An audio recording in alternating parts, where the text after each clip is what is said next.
Good morning. Who's calling, Christian? Hi, it's Tom Daley. Good morning, Tom. Welcome back from Brazil.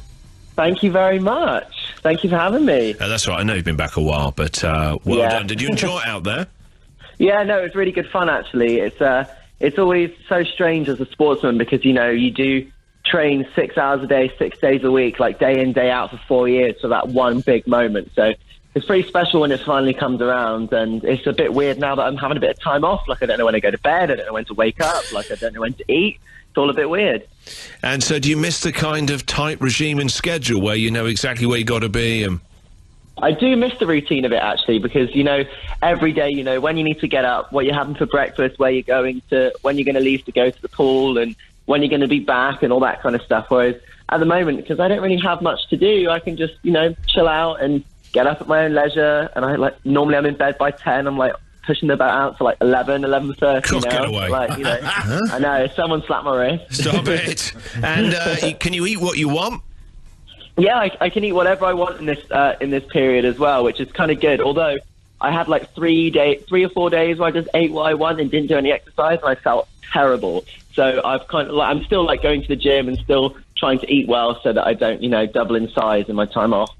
Talk about food. On today's show, we've been dealing with a very important topic, which is crisps. And which packet of crisps, one packet of crisps, would you give to an alien to show them the very best in crisps? What would it be for you, Tom Daley?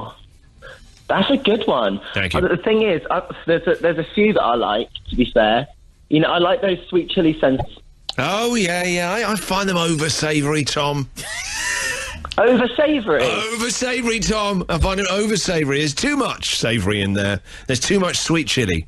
Or the chili heatwave now that's good. Doritos. They're good. They are amazing, aren't they? Or the Worcester sauce ones. I also like them. Yeah. Have you ever tried the Doritos, the heatwave Doritos, in a crisp sandwich? I can't imagine that you would have done that. Put them in fajitas. If you make fajitas and crumble them up in fajitas, it's like the best thing. This is revolutionary.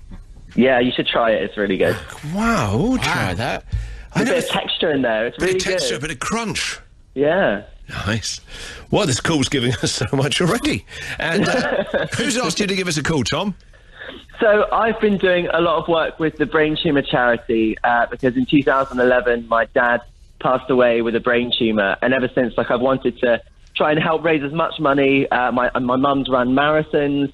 Like, I've been doing lots of events to try and raise as much money as possible to help find a prevention. And, you know, ultimately everybody's fighting for a cure because, you know, going through cancer as a whole, but in particular brain tumours, it's the biggest killer of under 40s of any of the cancers. So, you know, we don't want many more families to have to go through a situation like this. So, you know, I'm trying to do everything I can in order to help other families in that situation. Oh, good for you. That must have been very hard to lose your dad. I'm guessing your mum and dad had a big part of driving you up and down the country, all those early morning meets and training sessions over the years. Yeah, exactly. My dad was at every single training session, every single competition, whether it's domestic, international. He was always there and, like, my biggest supporter. So, yeah, it was really tough when he passed away in 2011 because he didn't get 2012. I know, he didn't even get to see me win an Olympic medal. And, you know, it was the only thing that he would ever talk about was, have we got tickets yet? Have we got tickets yet? So, yeah, he was taken away too soon. But don't you think, Tom, I'm sure that you must have felt his presence on the day when you in 2012, right? Because people talk about that. Yeah, definitely. I mean, when every time we went to a competition internationally, he always had this massive, big Union Jack flag that he used to wave. So, like, I just, you know, used to stand there when I was standing there in London. You know, I just imagine him being there with his big flag and being, like, happy for me being on that diving board and, you know, proud of me for getting a medal. Oh, I'm sure he still is as well, what you did out in Brazil as well. Well, that's a fantastic charity. Good on you for giving us a call. Every celebrity that calls us up like yourself, Tom, they're leaving a question for the next person. And Elizabeth Hurley gives you your question. That is, what is the greatest challenge that you've ever overcome in your life?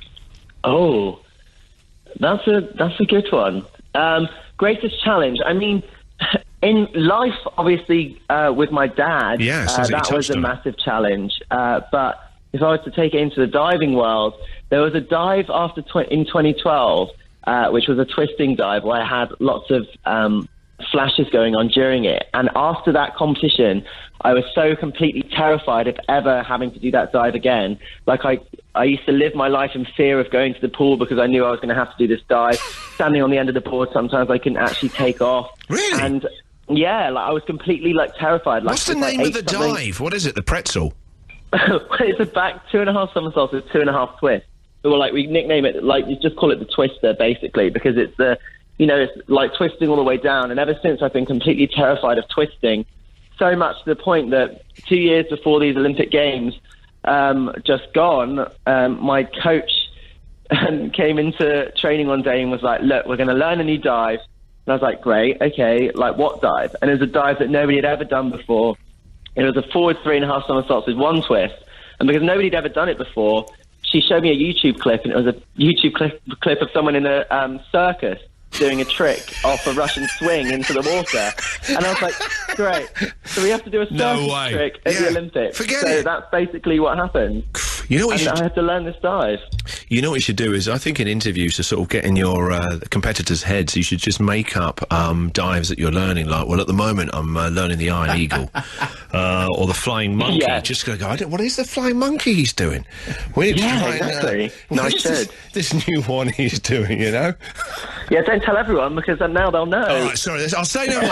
I'll leave it with you, and then maybe the next year or so is going to crop up an interview that you've just perfected the Iron Eagle. Exactly. All right. We need a question from you, Tom. Okay. I'm a massive foodie, so I probably ask someone. I feel like you can learn so much about someone by what if you could only eat one thing for the rest of your life, what would it be? That's a great question, and you're right. It's odd. Something like food does reveal so much about us. So you're only allowed one more food for the rest of your life. What's yours, Tom?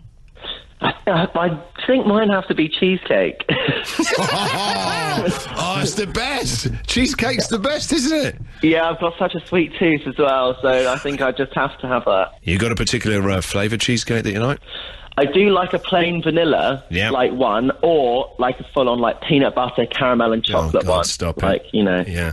Have you been to that Cheesecake Factory in America? Isn't that ridiculous? It's like my favourite place to go. I would live there if I could. I actually thought I was going to explode the first time I went there. I think I was sweating cheesecake for the next 3 days. The food, the menu is huge, not just the cheesecake as well. I was like looking at it, it's like a wine list. There is I didn't know you could get an entire menu and a chain at a cheesecake, but they have. It's amazing. Well, listen, Tom, it's been a joy to chat to you. Thank you very much for giving us a call. And it's the Brain Tumour Charity. Very worthwhile cause, very close to your heart. Thank you very much for giving us a call. Have a good day and enjoy your cheesecake. Thank you very much. All right, cheers, Tom. Bye. The Preston O'Connell Breakfast Show.